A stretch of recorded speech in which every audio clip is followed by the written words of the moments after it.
Good afternoon and welcome to Halacha number 691. Halacha that keeps the Yetzer Hara away. And we're down to the last three halachas concerning the mourner's Kaddish. And just as a reminder, these halachas are laws that we want to know and do.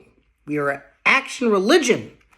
And my friends, not just, oh yeah, nice, I learned a new law today. How interesting. Yeah, that's true. But now you got to follow through with action. So with that in mind, here we go.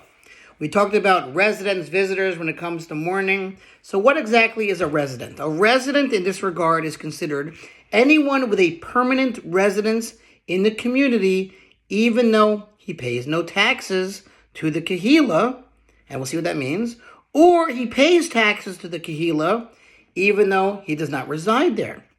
So Kehillah means community, but there's a footnote here. The Kehillah, the Jewish community, provided the services of all religious functionaries, such as the rabbi, teacher, shochet, slaughterer, chazan, cantor, kashrus, supervisors, as well as the maintenance of the synagogue, yeshiva, mikvah, cemetery, etc. To cover these expenses, the communal leaders levied a tax on all members. Failure to pay this tax would result in the denial of certain benefits. In some localities, the system of Kehillah tax is enforced to this day.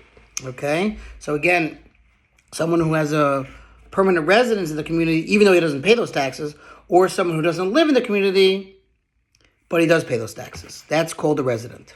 If someone comes from a different community to say Kaddish after his father or mother who resided in the community, even though they were residents nevertheless, since the son does not reside there nor pay taxes, he is not considered a resident.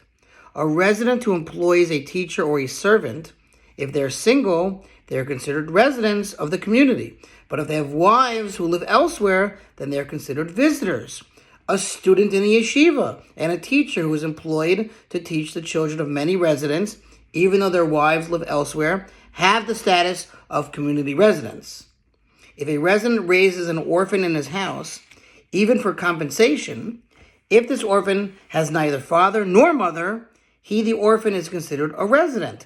But if the orphan has either a father or a mother elsewhere, even if he is being raised as an act of charity, the orphan has the status of visitor. So you got to know, are you a resident or visitor, to know if you have priority in the Kaddish. Thanks for listening to 691 to sponsor feature Halacha 36 100 of the gold. Have a wonderful Shabbos, and we'll see you tomorrow night. Motzei Shabbos.